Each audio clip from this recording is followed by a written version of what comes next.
Hello everybody. I love cheap cars and I love Porsches, but it's very rarely that I actually get to combine those two passions.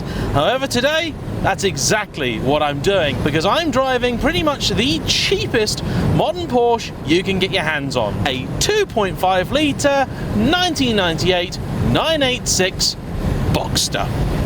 Now, a lot of people, when faced with a car like this, would have one very simple question. Why? Why would I bother driving such a car when I have a plethora of magnificent machinery at my disposal? And secondly, why on earth would anybody buy one? And I think it's a very valid question. After all, the 986 Boxster is one of probably the least loved of all modern Porsches. People dislike the fact that it looks the same front and back, that they have been, well, pretty unreliable. Let's be honest here.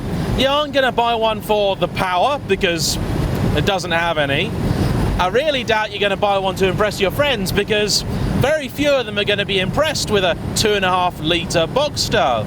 So what really does this car have left going for it?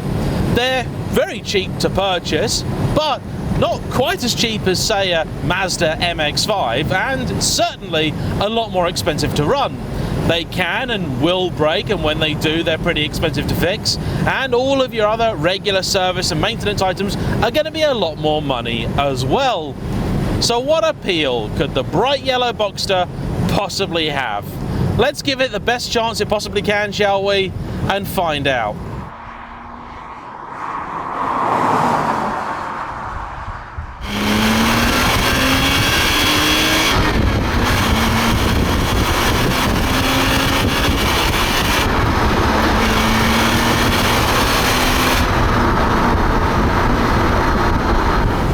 Well, first off, sounds like a proper Porsche.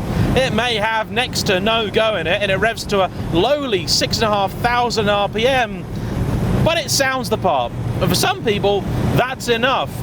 It's also very comfortable indeed.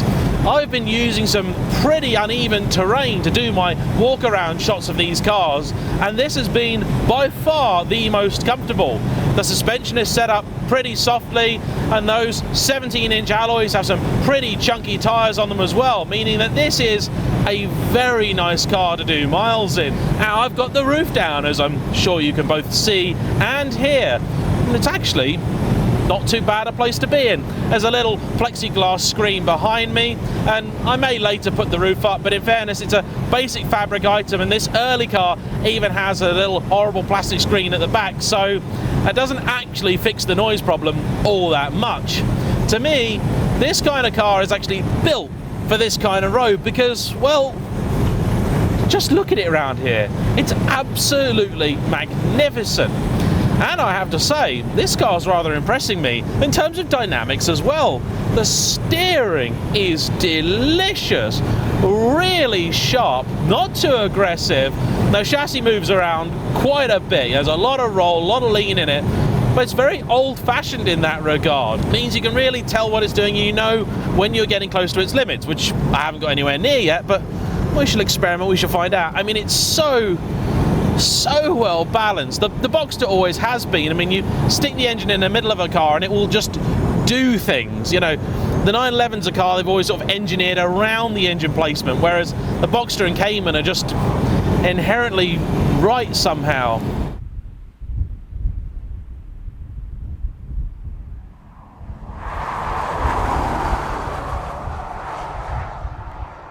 Oh, this rides those bumps so well.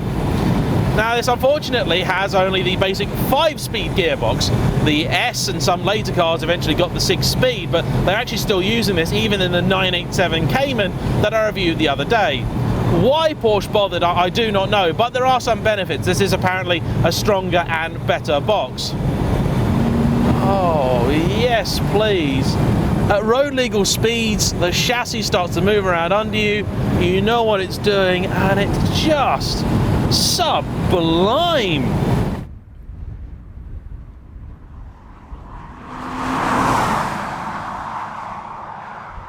Steering wriggles in your hands in a not quite 911 way, but not a bad approximation.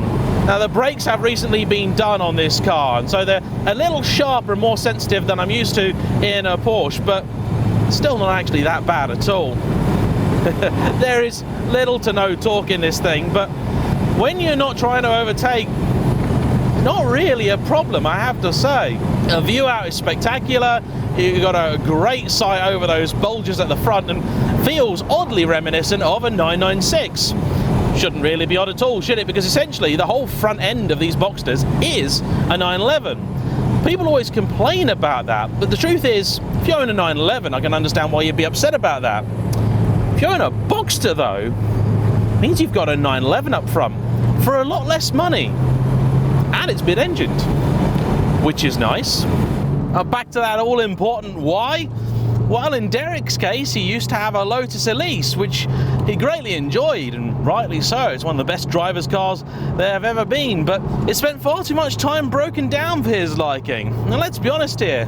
The best driver's car in the world is no good to you if you can't drive it. Given its bright hue, I'd be very tempted to draw a comparison between this car and my own S2000. However, the S2000 is actually a lot more expensive. In fact, you pay nearly double for a half-decent one of those compared to what you could pick up one of these for. And granted, the Boxster S is probably the much fairer comparison, or indeed a later 2.7 perhaps. And it really is, say, an MX-5, perhaps say the NC, like I recently drove, that you should be comparing this with. So, which is better at what? Well, this definitely makes the nicer sound. It's also quicker. Now, it's a heavier car than the NC. The NC is still light, even though by MX-5 standards it's not. This being 1,200 something kilo, and the NC being, I think, about 100 odd kilos less. This has more power, 204 PS, I believe, compared to the sort of 167 that you get out of the NC. And that car always felt rather breathless. You really would want to do things to it. This one is not going to set your heart on fire, but it's not atrocious. This is also not a car you'd buy for its luxurious interior, because it doesn't have one. If you want that, I'd suggest perhaps a Mercedes instead. Gearbox, I have to give to the Mazda. The 6-speed in that is absolutely superb, really rather wonderful, and a box that's appeared in a number of other cars for very good reason. Steering, that's the trickier one. They're both pretty damn good. I think the Mazda would edge it, but the Boxster is perhaps the slightly better and more engaging chassis. I feel like the Boxster could more readily cope with more power than the Mazda. In terms of running costs and aftermarket sport, of course, the Mazda is going to be the easier to live with car. It's going to be more reliable, more durable. This particular vehicle is on its third IMS. I inquired why it was on the third one, because usually one replacement is normal. Any more than that seems a bit extreme. And apparently the previous owner chose to do it along with a clutch change because they felt like it would just, you know, be a wise thing to do. It's not hideously expensive to do if you're already taking the clutch out. These earlier cars actually have a stronger dual row IMS versus the later single row items, so they actually tend to be pretty durable. That's not to say that these are bulletproof cars, unfortunately. So if you want to buy one of these, I would definitely put aside probably £1,000, £2,000 to sort any items that go wrong. Things like exhaust on these, well, if it hasn't been changed, I can guarantee you that every exhaust on every Porsche of this era is now one sort of solid, crusty lump of metal. There's no way you're ever getting it apart again. However, if you're in the market for your first sports car, or perhaps your first proper Porsche, honestly, there's a lot to be said for this car. And the simple fact is that if you can't enjoy this with its 204 horsepower, you wouldn't enjoy it with 304. I promise you that. It's supple, it's engaging, the car moves around, it talks to you, it's pretty safe for a new driver, its natural tendency is towards understeer rather than oversteer. It's got the right badge. In this colour, I think it looks the part. It's now also crossing the threshold into being really a true classic.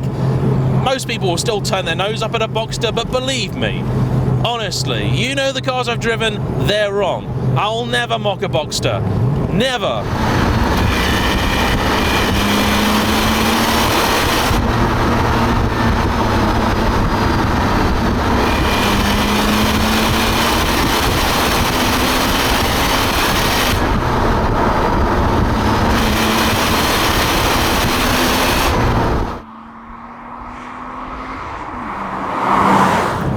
You can do that all day long. On this road, I would never need or want anything more than this car. All right, maybe sometimes I'd want a bit more, but that's me, you know, I've been very spoiled.